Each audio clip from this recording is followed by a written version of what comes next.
Well, look what the cat dragged in. Looks like it's another episode of Mouth Dancing with your host, Young.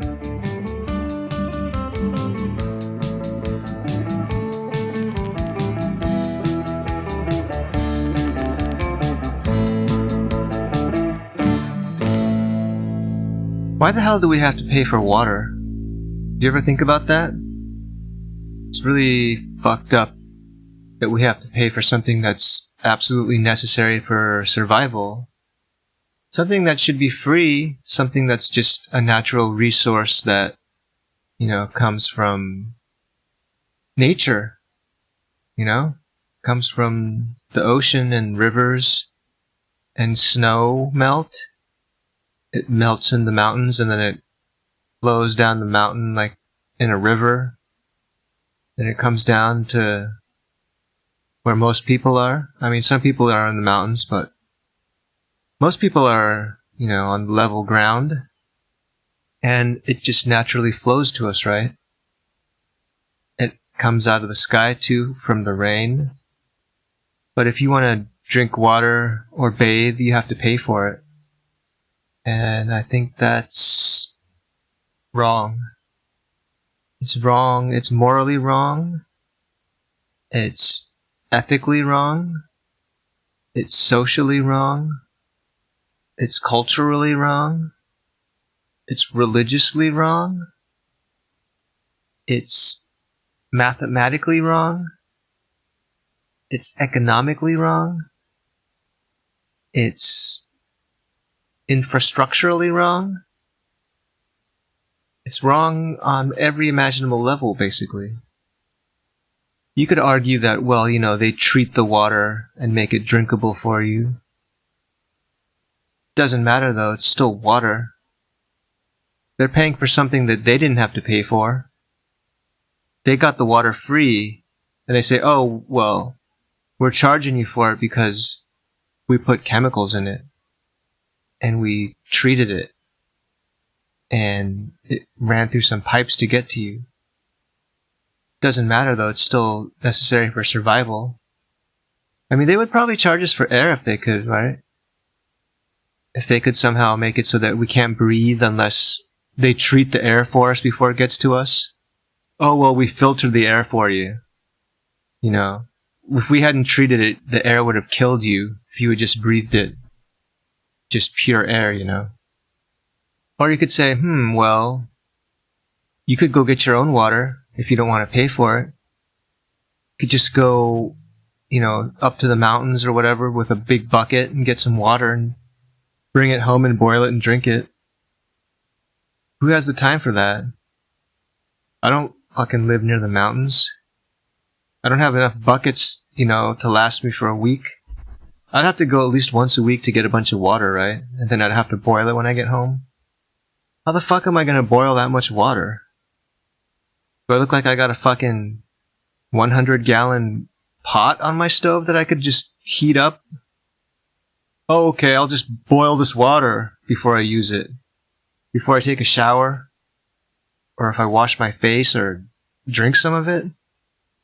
Wash my dishes. It's outrageous. The sewer pipes and all that stuff too, it's already been paid for with our taxes. But we gotta keep paying for it? Constantly? Something's not adding up here, is it? It's just not adding up. Okay, and then let's say you refuse to pay your water bill. Let's say you don't use any water. What if you don't want to use water? Can you just do that? Or will they evict you from your apartment? Because I know my apartment, they charge you for sewer fees and communal heating, which I think there's probably a boiler room somewhere maybe, there's a boiler room for the hot water. And we have to pay for that no matter what. You can't opt out of it and say, well, I don't use water because I get my water from the mountain and I boil it at home. You can't do that. You have to pay this sewage fee that it's allocated to everyone in the building. So I technically couldn't even refuse to use any of the city's water. I have to use it. We have no choice in this matter, people. They're charging us for something that we have to survive and to live. Don't you die after like a couple of days with no water? I don't know, maybe 3 days? I'm not sure. Because our bodies are made of mostly water, right? That's what they say. I don't know, that might not be true though. It could be a conspiracy to make us dependent on them for water. I'm not putting that past them, considering the fact that they charge us for water in the first place. They make us think, oh, well, we're made of 80% water, so we have to have this. And, well, I'm willing to pay for it if my body's 80% water because I don't want to lose, like, the water I need for my body. It's pretty manipulative, isn't it? And pretty evil, the way this is all set up. You think in the future they're going to find out that, like, pretty much all internet trolls were working for the CIA or the FBI or the NSA, maybe even some secret organization we don't know about? Nobody even knew about the NSA until Edward Snowden revealed it. It was a big secret. There could be a whole bunch of, like, secret government organizations that are, like, fucking with us at all times.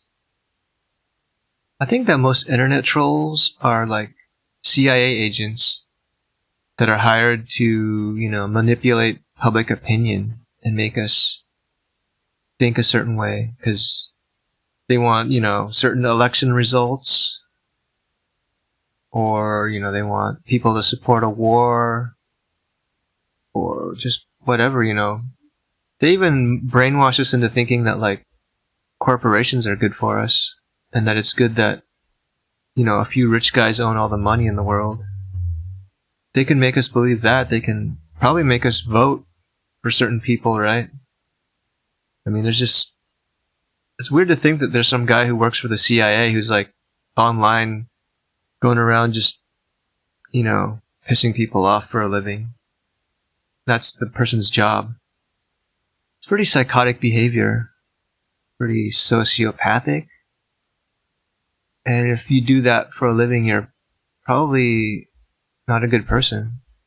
You try to justify it to yourself and say, well, I'm working for the US government, and the US government is a good entity, brings everyone freedom, right? It's weird that when America decides to bring democracy and freedom to another country that never asked for it, the country has no choice in the matter, and in the end, America just, like, leaves the place and says, oh, well, that didn't work out. And then we just forget about it in like 10 or 20 years. But also just think about the idea of making the whole world like one big America. I think it's impossible because there just aren't enough resources in the world. I think America uses like almost all the world's resources, like oil and energy and whatever. The whole world can't live like us. So that just exposes the whole thing as a lie, right? But no one sees past it because, there's people online like tricking you into thinking certain things. There's some like 50-year-old guy behind a keyboard and a monitor saying, yeah, I triggered these libs. And then that gets everyone worked up. And that gets like a bunch of people voting for, Donald Trump or Joe Biden. It's going to be like a huge operation that's revealed eventually. I don't know what the name of it is, probably Operation Internet Troll or something. But it's gonna be a real bombshell when that is revealed. But then at that point it's gonna be too late. They always do this. Like they'll reveal what the CIA was doing like 50 years later when no one cares anymore, or when most of the people involved are just dead now. And it makes the public think, oh well, that was something the CIA did like 50 years ago. That means they don't do it anymore. But they don't stop to think, well, that means they're doing other evil shit at the moment that you just don't know about. And then by the time they, declassify the information, it's like, who cares anymore, It's old news. Any of you out there listening, though, don't tell them you heard it from this podcast because I don't want them on my ass, I don't want to have to be looking over my shoulder every 5 seconds because some CIA agent is after me, trying to fucking assassinate me or make me disappear, you know? Let's just keep this between us. It's a privilege that you're getting this information from me, so please don't take advantage of it or backstab me. Just keep it between us, and I'll keep the information flowing into your ears as long as, you know, you respect that side of this agreement. Lastly, I wanted to talk about cucumbers and zucchini. You say zucchinis? Is that the plural, or is it just zucchini? That sounds like an Italian word, doesn't it? It's a zucchini. You like a zucchini? It's like if you wanted someone to hand you 2 zucchinis, would you say, "Can you hand me those zucchinis?" Or would you say, "Can you hand me those zucchini?" Well, whatever. Just wanted to talk about these 2 foods. I think one is a vegetable and one is a squash. Or one is a fruit and one is a squash, or... I don't know, they're both vegetables though, right? Basically. A lot of people hate cucumbers. Have you noticed that? They're like, I hate cucumbers. They're just disgusting. There's like this really popular aversion to them. I wonder why that is though. I mean, some cucumbers are definitely gross. They have almost no flavor. They're just kind of like watery. But then they have this like vague sort of grassy taste or something. But, you know, it goes the same with any kind of produce. If you get good quality produce, it's good. Doesn't matter what the vegetable or fruit is. If you get bad quality produce, it's going to taste like shit. Like, you could buy bad tomatoes, or you could buy really delicious ones. It's just a matter of finding the good stuff and paying for it. But what about pickles?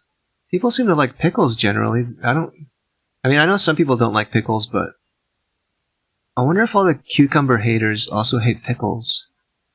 Is there overlap there? Or is there any correlation between the two? Could you hate cucumbers but like pickles? But in that case, you don't really hate cucumbers, do you? You just don't like raw cucumbers. You like them if they've been sitting in some, like, salty water and vinegar and seasoning for a long time. But then there's zucchini, right? For a long time, I don't think I really quite understood the difference between cucumber and zucchini. They just look the same, especially when they're sliced, right? You get these little round slices of vegetable or whatever, but they're totally different. They taste totally different. Zucchini is really delicious, so I don't hear too many people complaining about zucchini, right? You don't really hear people saying, "Oh god, I fucking hate zucchini, it's disgusting." It's actually pretty good. Have you ever had deep fried zucchini? That's really good. But what's your verdict on this? Would you rather have a zucchini or a cucumber? Which wins out? I think zucchini are more versatile, right? You could like make so many different kinds of foods out of them. Cucumbers, it's kind of like either you have it raw in a salad or it's a pickle, right? But zucchini, you just do all the different things you do with squash, right? You could have casserole. You could have it raw too. You could have it in a salad. You could like fry it. Deep fried, I already mentioned that. You can bake it. I wonder if you can make some kind of zucchini bread, I think. That's pretty good. It's kind of like banana bread, but with zucchini, and it's really tasty. Kind of sweet. It's like a dessert bread, I think. But which wins out, you think? I don't know. Am I comparing apples and oranges here? I mean, the only thing common between them is they look kind of similar. But even that's arguable. Some people will say, no, they look nothing alike. Well, they're long and green and tubular usually. But zucchinis usually have that little stalk at the top that's been chopped off, you know? The cucumber just grows like, I don't know, it's kind of like on a vine or something, right? And you pick it off. I wonder what a zucchini looks like. They're really big. Wouldn't they just weigh down the whole plant? How do they grow on the ground? I don't think I've ever seen a cucumber plant. I know zucchini, I'm pretty sure they grow on the ground, probably like pumpkins and stuff like that. But you know, I don't mind cucumbers if they're good cucumbers, like flavorful ones. Persian cucumbers are pretty good. And I also like pickles, so this is a tough one for me. But I think, in the end, I think I'm going to go with zucchini. I think I like those better than cucumbers. Because they're more versatile. And I think they do taste a little bit better. They're more flavorful. This is a good one though, isn't it? Let me know what you think, and we could hash it out. Oh yeah, cucumbers also have the seeds, which aren't always that great. I don't think zucchinis really have seeds in them, do they? Well, they must have some sort of seed in them. How else would they reproduce? Or are they one of those plants that reproduces by kind of like just budding from another spot, and then it spreads in the ground next to it? I'm not sure. Maybe they have seeds in them. Oh, the flowers probably, right? Before they turn into a squash. The flowers, I think, probably have pollen and seeds and stuff like that. That must be how they do it. But the zucchini itself, I don't think there's any seeds in there. Anyway, that's it for this week's episode of Mouth Dancing. Thank you for listening, and let me know which you like better, cucumbers or zucchini. Thanks, and I'll see you next time.